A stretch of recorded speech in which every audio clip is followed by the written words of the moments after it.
My boyfriend didn't just cheat on me. He monetized cheating on me.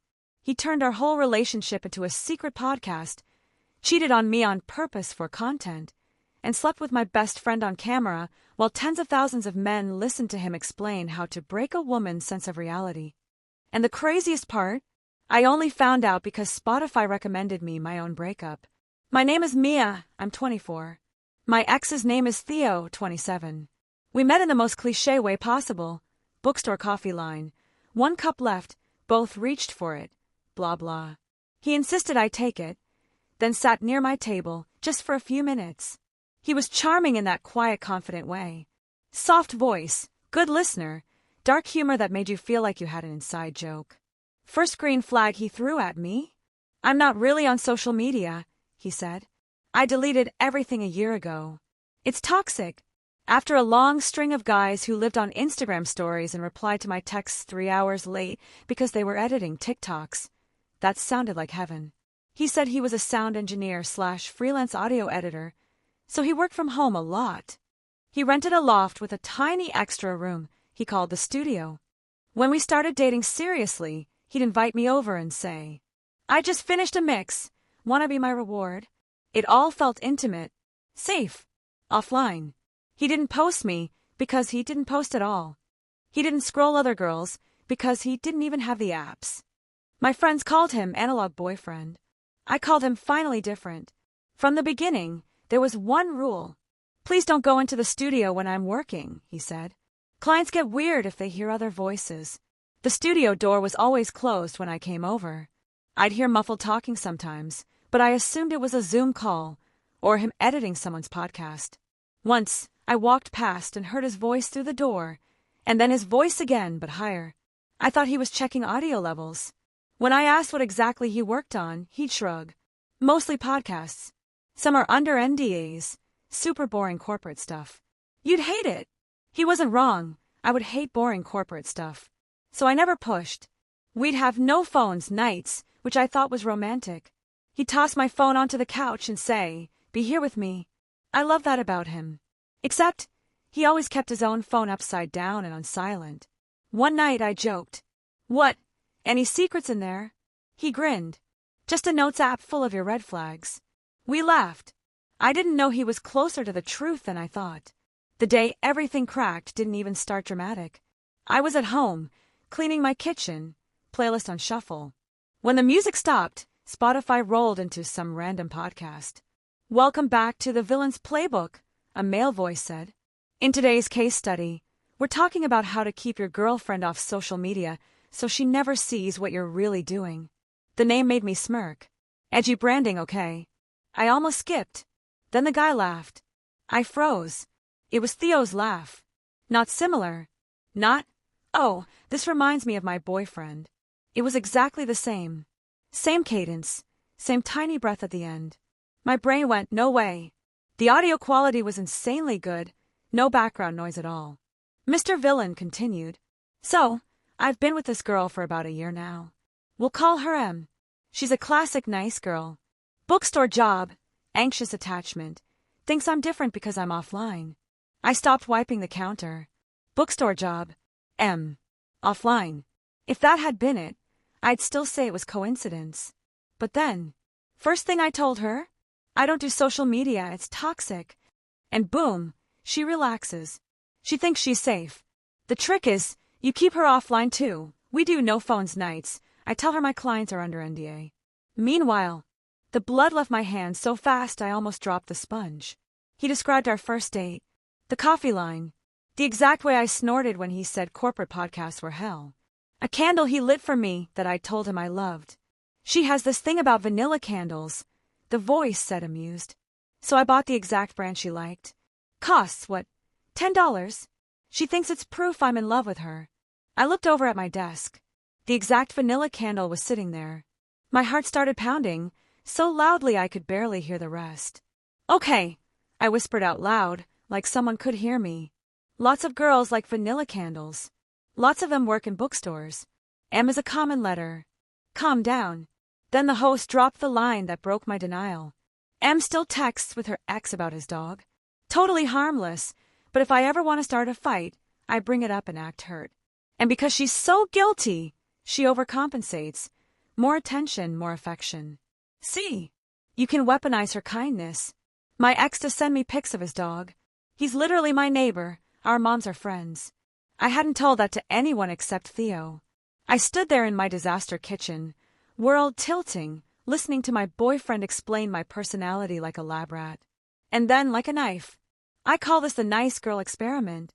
We'll see how far I can push before she breaks. I paused the episode. My hands were shaking. My first instinct wasn't even anger. It was a sick, cold confusion. Is this real? Am I insane? I texted Theo. Me. Do you listen to any podcast called The Villain's Playbook? Spotify just recommended it, and the host sounds like you LOL. I watched the typing. Bubble appear, disappear, appear again. Theo. LOL, that's random. Never heard of it. Why? Me. He tells a story about some girl M who works in a bookstore. Low-key sounds exactly like us faced with tears of joy. Theo. Babe, you're spiraling. Conspiracy theory queen faced with tears of joy. Theo. It's a big world. People reuse stories. Don't worry, your pretty head. The patronizing tone made something snap in me. Instead of arguing, I typed. Me. Yeah, you're right. Was just weird. What time are you free tonight? Theo. Late. Got a client call. Might crash early. Call you tomorrow. Red heart. Client call. Right. I went back to Spotify. My thumb hovered over the next episode. I hit play on an earlier episode. Episode 12. Training your girlfriend to tolerate less.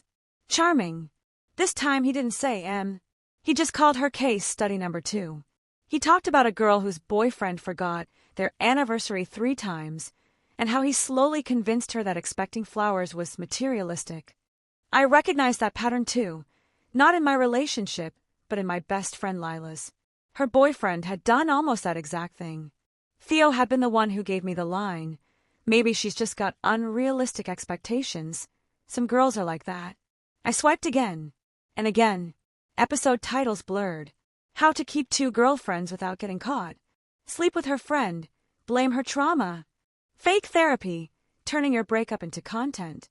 The more I listened, the more details bled into my real life. Little phrases he'd used on me word for word. If you tell someone they always overthink, they'll eventually stop trusting their own thoughts. If she says, "This hurts me," tell her she's attacking your character. My stomach turned. The voice was pitched slightly lower on the episodes, like he'd run it through a filter, but it was him. I screenshotted the podcast cover, a minimalist black and white mask icon. No name, no face. Anonymous, but not enough. I clicked on his link in bio. Some fan account had posted clips. It led to villainsplaybook.com. There, hidden in the menu, was a tiny link. Apply to be a case study. My curiosity overrode my nausea. The case study application was basically your age, relationship status, biggest fear in love, why are you attracted to emotionally unavailable men? At the bottom. By sending this, you consent to your story being anonymized and used as educational content for male improvement. Male improvement. Cute. I scrolled down and noticed something. Testimonials. Little gray boxes with quotes like, "I thought I'd lost her for good. Used the script from episode 5, and she came crawling back." J. 31. The loyalty tests were genius. She never even knew. K. 27. One box caught my eye.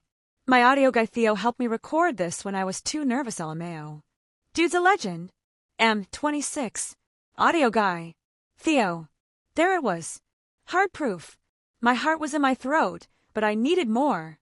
I noticed the site had a members-only section. $15 per month. Private episodes. Strategy docs. I hesitated exactly 3 seconds before grabbing my card. If this was what he did to me, I was willing to pay $15 to see the rest. I made an account under a fake name. The second I logged in, a DM popped up from the support bot. "Welcome, villain in training. Use the forum to share results." There were dozens of threads. Loyalty test scripts. Screenshots. Making her think she cheated first. Bonus. Breakup call examples, audio clips. My hands actually started sweating when I clicked that last one.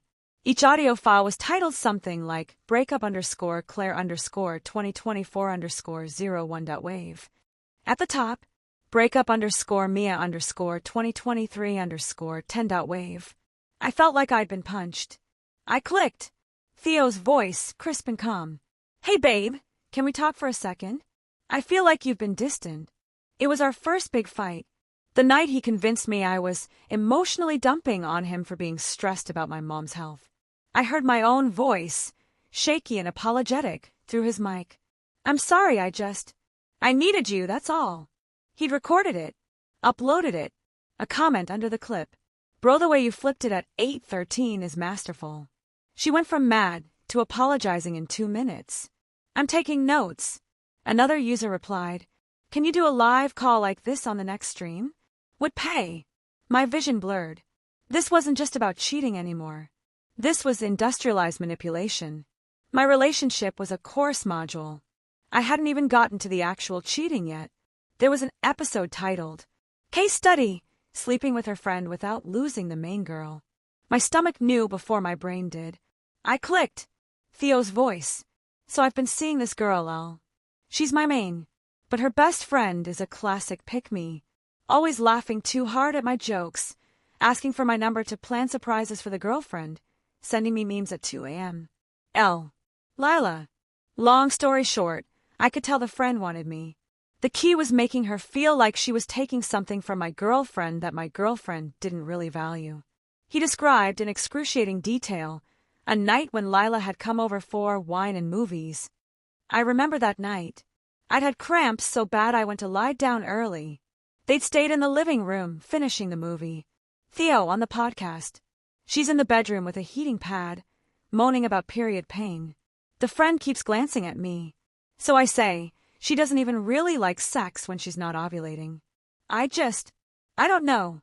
Sometimes I wish someone actually wanted me like that. He laughed. 10 minutes later, the friend is kissing me on the couch. I pushed her off once, just to make sure she'd chase. Then I let it happen. That part won't make it into the final story if M ever hears this, but hey, you guys asked for honesty. The comments under that episode made me want to throw my laptop. You're a legend. Need this playbook for my girl's roommate.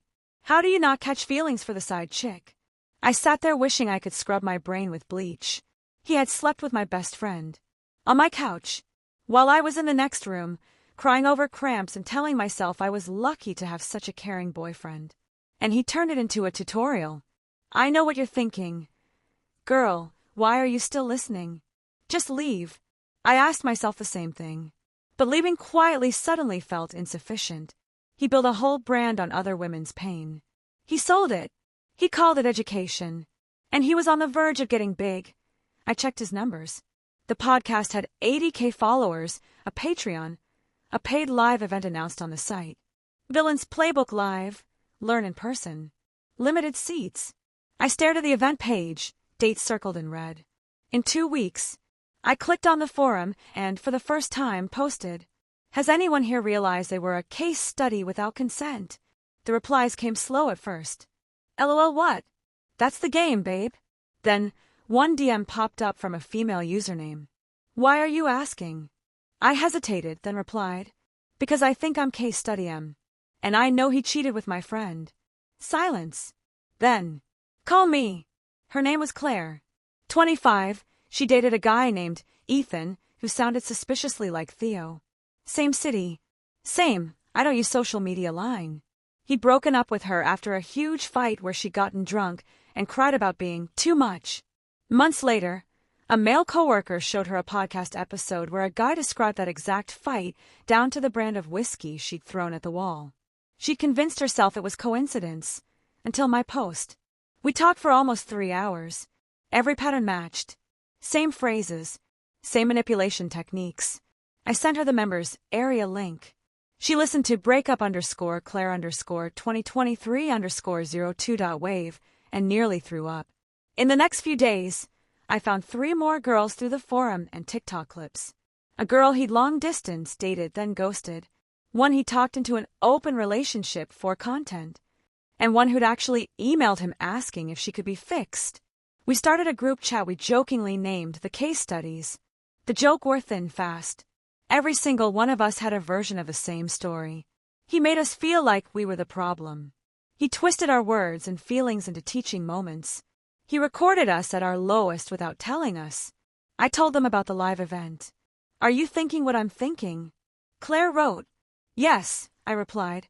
I'm thinking we go. The event was in a rented hotel conference room. Capacity, maybe 150 people. Tickets were $120. I bought one under a fake name. So did the other case studies. We agreed on a plan. I'd sit near the front. Claire would sit by the tech booth. The others would scatter around the room. And we'd all be recording. Theo walked out on stage to applause. He looked different. Cleaner. Slightly more polished. Dark shirt, slim-fit jeans, expensive mic in hand. Welcome, villains, he said, grinning. Tonight, we're going to talk about leverage. The crowd, mostly men between 18 and 35, a few older, cheered. I wanted to vomit. He talked for about 30 minutes about power dynamics and emotional investment. It was slick. He sounded like a TED Talk that got corrupted by malware. He gave examples, anonymized, of course, of past relationships. He described Claire as this girl who threw whiskey at a wall. The audience laughed. He described me as M, the nice girl who thought she was too broken to leave. I saw red. Claire texted me. Ready. I slipped out my phone, opened the audio file breakup_Mia_2023_10.wave, and airdropped it to Claire. She airdropped hers to me. On the stage, Theo was saying, the key is recording yourself. Not for blackmail, but for analysis. Like game tape. If you're not tracking your plays, you're not improving as a man. Oh, you want analysis? I muttered. Claire stood up and walked toward the sound booth. I walked straight down the aisle. Hey! Theo said, forced laugh. We'll do Q&A at the end, bro. Not bro, I said loudly, turning to face the audience. My voice shook, but adrenaline made it sound clearer. Ex-girlfriend? The room went dead silent. Hundreds of eyes on me. Theo's jaw clenched. Mia, he said through a smile. We'll talk outside, okay? This is... Actually, I interrupted. I thought we could talk here. Since you like to make everything public. Behind him, the projector screen flickered. Claire had reached the tech guy and, before he could stop her, plugged in a USB. The big screen behind Theo lit up with his own website. Playbook.com. Members, breakup calls. The audience watched as a cursor hovered over breakup_Mia_2023_10.wave and clicked. Suddenly, Theo's voice filled the room. Hey babe, can we talk for a second? I feel like you've been distant. His real voice on stage overlapped with his recorded voice from months ago. He spun around. Turn that off, he snapped at the tech. The tech guy raised his hands. It's not me. Claire's voice came through next, from another clip. I just don't understand why you won't admit you flirted with her. It's like you want me to feel crazy. The screen showed her episode title. Case study, the girl who thinks she's crazy.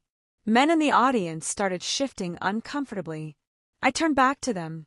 She's real, I said, pointing at the screen. I'm real. We didn't consent to this. Theo lunged for the cables. Someone, one of our other case studies, stepped in front of the tech table, blocking him. Another clip played automatically. She's in the bedroom with a heating pad, moaning about period pain. The friend keeps glancing at me. That line. The couch. Lila. A murmur swept the room. One guy near the front raised his hand like we were in school. Wait, he said slowly, turning to Theo. You actually cheated on your girl with her friend and filmed it? And we're paying you for advice on how to be men. It spread like a virus. People pulling out phones, opening the podcast, scrolling through comments. Someone shouted from the back. Is this even legal? Theo's cool mask cracked. You all agree to the terms, he snapped. Content is content. They're just bitter exes. I stepped next to him, grabbed the mic from his hand. No, I said loud and clear. We're your victims. And if you're so proud of your methods, you won't mind us playing every single call you recorded without consent, right? Security started moving toward the stage. But by then, half the audience had already stood up, some yelling, some filming, some walking out. One man ripped off his VIP badge and threw it at the floor. This some Andrew Tate knockoff *****, he barked. I came to get better with women, not to learn how to be a sociopath. Theo looked small. For the first time since I met him, genuinely out of control. You're ruining my career, he hissed at me under his breath. I held the mic away, so only he could hear me. You ruined your own life, I whispered back. I'm just pressing play. The event ended in chaos. The hotel manager cut the power to the projector. Security gently but firmly escorted Theo backstage, and then out a side door. Someone posted a shaky video of my confrontation on TikTok. It hit 1 million views in a day. The clip of Theo explaining how he trained his girlfriend to tolerate less got duet to hell with people saying, "Ladies, if your man talks like this, run." Sponsors quietly disappeared from his website. The payment processor suspended his account, pending investigation. Claire and the others went to a lawyer. So did I. Turns out recording private calls without consent and profiting off them is not great legally, especially when you mention real details that could identify people. Reddit threads popped up with titles like, "I think I was a villain's Playbook case study." His own fanbase turned into an accidental support group. Lila texted me once, a long paragraph about how she'd been manipulated too and thought we were on a break. I stared at the screen for a long time. Then I typed, "You knew I was in the next room," and blocked her. As for Theo, the last thing I heard was that he tried to rebrand under a new name. But the internet doesn't forget. People connected the dots. The new podcast never took off. Here's the part where I'm supposed to say something wise like, "I'm stronger now," and I guess I am. But the real takeaway: if someone brags about understanding psychology, but never talks about empathy, run. If someone calls themselves a villain as a joke, listen harder. There's usually some truth in the punchline. And if you ever feel like your relationship is content, like your worst moments are being turned into someone else's story, remember this. You are not a case study. You are not a module in someone's course. You are not raw material for a man's self-branding. You are the main character of your own life. And sometimes the best revenge is exactly what I did. Taking my story back, hitting record myself, and letting the whole world hear the truth he thought he could edit out.